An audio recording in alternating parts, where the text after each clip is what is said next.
Welcome to Across Africa, our weekly roundup of stories from across the continent. I'm Georgia Calvin-Smith, and coming up, in South Africa, President Cyril Ramaphosa says that the ruling ANC party's learnt its lesson. It returned to power in this month's election, but with a historic low score, reflecting the growing disillusion with a party that once stood for the best hopes of democracy. Also, escalating fighting around Tripoli in Libya has seen an uptick in refugees and the displaced. Neighbouring Tunisia is struggling to cope with the pressure on medical services. And elective C-sections spike in Morocco. Our team looks into how midwives are trying to ease expectant mothers' fears and convince more women to go natural. But first, South African President Cyril Ramaphosa's vowed to clean house and address voters' frustration with corruption in the ruling ANC party. This month, the African National Congress won general elections, but took the lowest share of the vote it has ever had since it first took over at the end of apartheid 25 years ago. The fall in support is a reflection of growing disillusion with the political outfit once seen as the crowning symbol of democracy. It was the dawn of a new era. Nelson Mandela was walking free, apartheid was done, and South Africa was taking its first steps into a democratic future under the banner of the African National Congress. 25 years later, it seems the ANC's reputation as the party of freedom no longer matters as much as its ability to govern.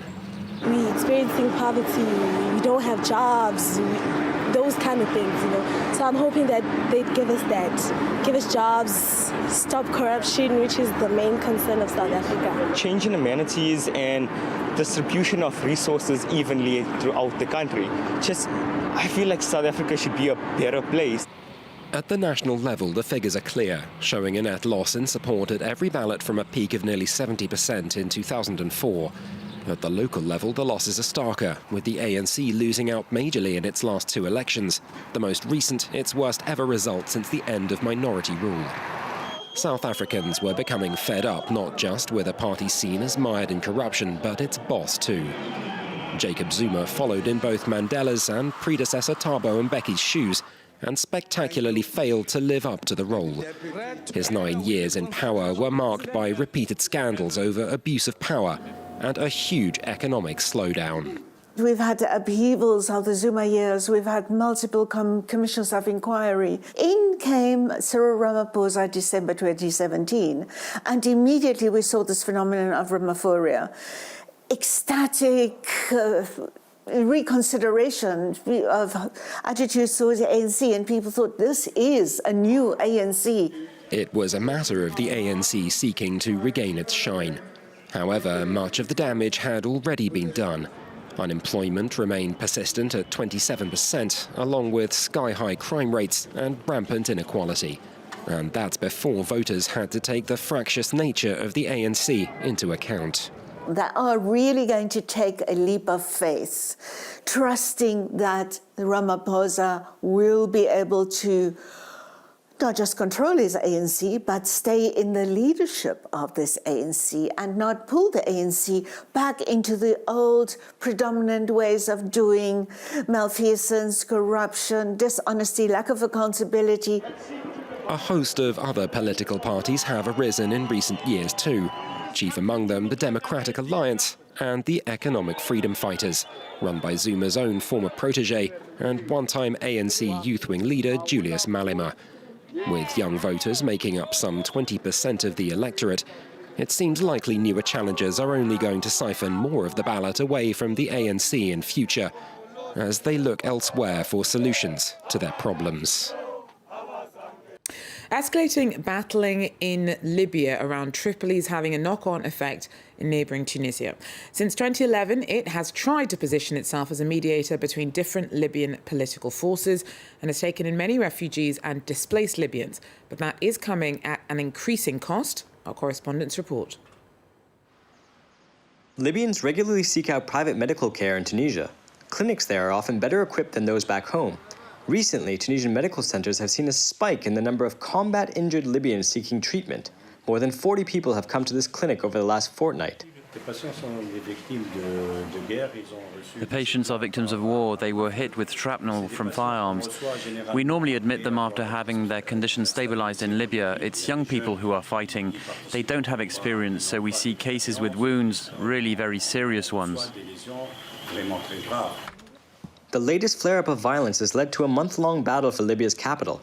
Many of those hospitalized have been fighting on the side of the government of national accord against General Haftar's assault on Tripoli. But civilians are also paying a heavy price. Zahra usually lives in Tripoli. She was wounded by shrapnel from a mortar shell explosion. I began to run. This whole part of my body was covered in blood, and my head, and my stomach was hurting, but I didn't know why. I was running and shouting, "Help me! I'm really scared about what's happening in Tripoli now. I don't want to go back. I want to stay in Tunis." Libyan rights activists also head to Tunisia seeking refuge. Ahmed fled the eastern Libyan city of Benghazi after he was threatened for speaking out on Facebook about human rights abuses. All the activists who try to speak out about abuses and censorship are put in prison, kidnapped or exiled from the country. That's what's happened in the last few days. But not everyone facing danger in Libya can make it over the border to Tunisia. Most have no choice but to stay and face potentially deadly violence. At least 432 people have been killed and about 50,000 displaced in recent weeks. A military escalation that also has serious consequences for Libya's neighbors. Last month, about 2,000 Malian refugees returned from the Mbera camp in Mauritania, heading back to their village of Koiguma. The village they left in 2013, following the rebel occupation of the north of the country, is still controlled by a group of armed former Tuareg separatists thought to be linked to jihadis. Our correspondents report.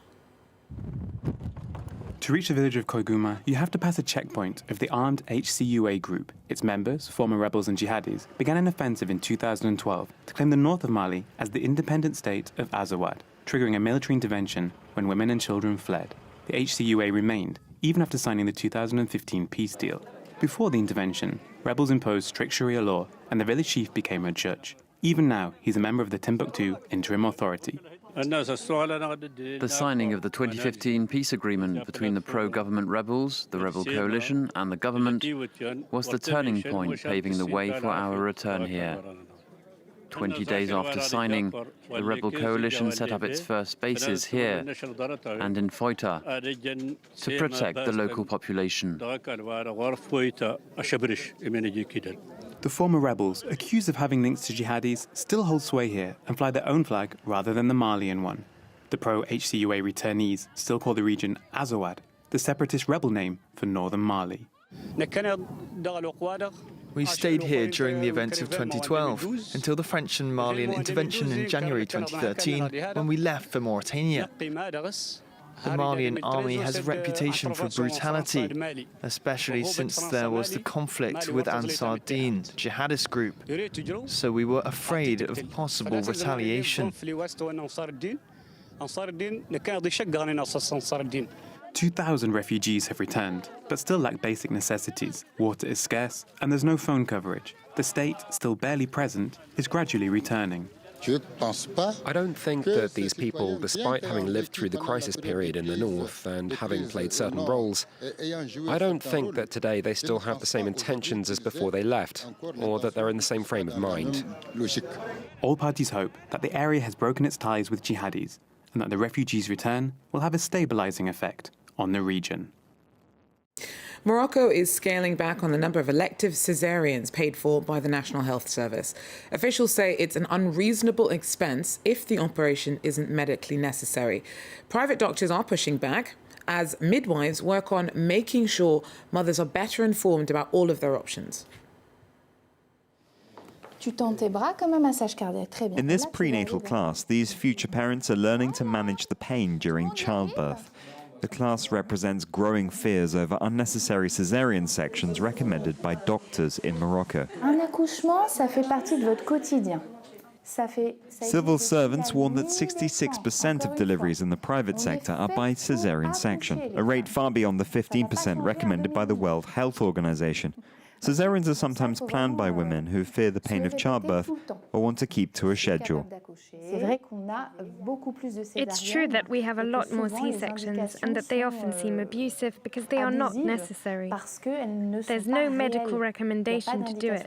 I think that we can easily reduce the number of cesareans by half. Mental preparation is 75% of going into labour. That's what we need to work on. Leila was not given the opportunity for these preparations when she had her first child. She was given a caesarean section that she doesn't think was justified. She was induced at 8 months and 1 week by her gynecologist. This person makes out to be all in favor of a natural delivery. But at the last minute, she did things her way and decided to make money rather than have people give birth normally. Caesareans performed in private clinics can cost 4 times as much as in public hospitals. Doctors' unions already forbid the practice of caesareans for convenience. All these practices should not be financed. You know, in our country we have struggled to improve mortality rates related to infant deaths. According to the Minister of Health, neonatal mortality has dropped by about 35% in 7 years, thanks in part to the caesarean section procedure. Meanwhile, little Amal here has made it into the world without a caesarean section. A detailed report into all the issues is due from the government. Well, that's it for Across Africa for now. Thanks for joining us, and do so again if you can. Take care.